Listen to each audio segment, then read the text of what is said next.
aujourd'hui est organisée par la FNBS et la RBS, ici présents. On va aborder 3 points essentiels. La filière boulangerie dans le contexte particulier de grandes pandémies avec le coronavirus. L'application et l'applicabilité du décret 2217 du 31 décembre 2019, mais aussi les dernières recommandations pour les boulangers et les consommateurs face à ce fléau. Permettez-moi d'abord de nous réjouir de la présence à nos côtés le représentant du ministre du Commerce, Oumar Diallo, chef régional de Dakar du commerce intérieur, et de Imam Youssouf Sarr, ici présent, président de la Fédération sénégalaise des consommateurs. Comme vous le savez, depuis plusieurs années, le secteur de la boulangerie traverse des difficultés de divers ordres qui entravent sa croissance au profit d'un pan incontrôlable de l'informel. Conscient de l'impact économique et social de ce secteur stratégique dans le développement du pays, la FNBS et la RBS entendent prévenir toute crise qui pourrait discréditer durablement la profession.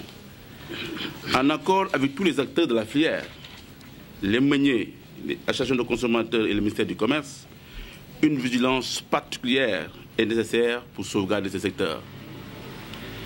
Le gouvernement, à travers le ministère du Commerce, a activement participé et soutenu tous les efforts consentis durant l'année 2019 et début 2020 pour améliorer la situation difficile des boulangers du Sénégal et au-delà de toute la filière. De même, la Fédération sénégalaise des consommateurs, dirigée par Imam Youssouf Sarr, a plaidé durant tous les travaux de commission une vision futuriste de la boulangerie sénégalaise, une autre manière de défendre les consommateurs. Ainsi, cette longue concertation des acteurs a favorisé la signature du décret 2217 du 31 décembre 2019 par le président de la République, que nous remercions au passage vivement, qui durant toute la crise insistait pour la satisfaction de nos revendications. Pour rappel, c'est le dernier décret que le président a signé durant l'année 2019. Maintenant, quel rôle de la filière boulangère dans le contexte particulier de grandes pandémies, le coronavirus? Naturellement, notre préoccupation porte sur la santé et l'hygiène à garantir à nos concitoyens. Nous avons mené beaucoup d'actions avant même le coronavirus par rapport à l'hygiène, que le comportement au niveau des boutiques, au niveau des boulangeries, tout cela, c'est des actions que les boulangers ont fait pendant plusieurs années. Chers journalistes, comme vous le savez, tous les jours, les boulangers produisent plus de 8 millions de baguettes par jour minimum, si on se base sur la production journalière de plus de 1800 tonnes de farine par jour par les meuniers.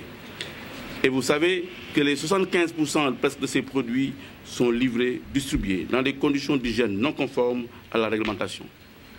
Il s'agit concrètement de la vente du pain dans les boutiques de quartier, livraison du pain dans les pousse-pousse ou des voitures non conformes aux exigences alimentaires, réglementaires. Nous alertons sur le fait que les pains passent entre les mains de 5 personnes depuis le boulanger avant d'arriver au client final.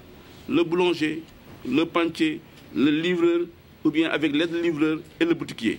Sans compter les diverses manipulations au niveau de la boutique avec les différents clients qui touchent le pain avant la vente avec notre innocent, ils viennent acheter ce type de pain-là.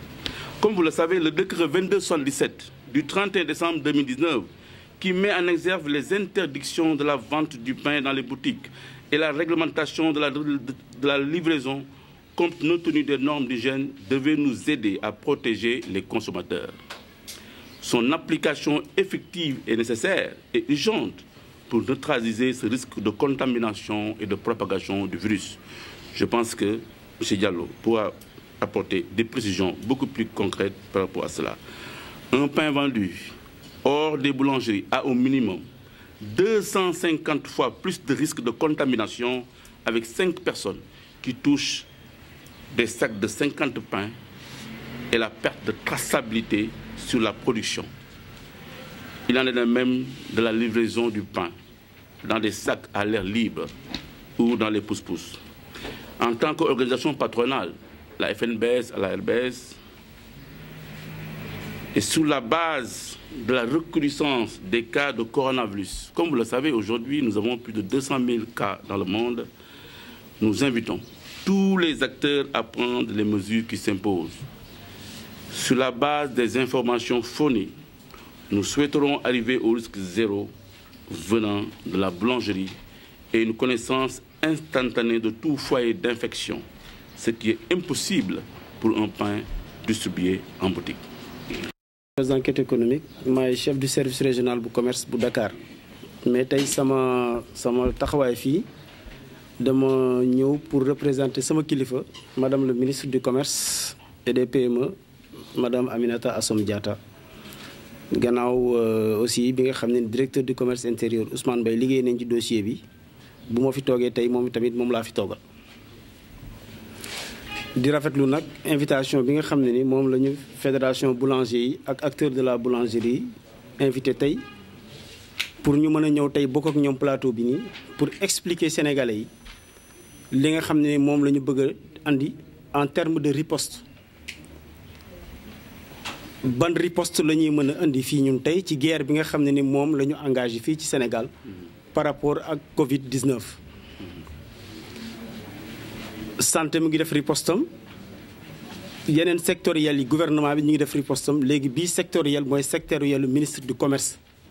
ban réponse le ministre du commerce mën a indi face à cette guerre contre le coronavirus.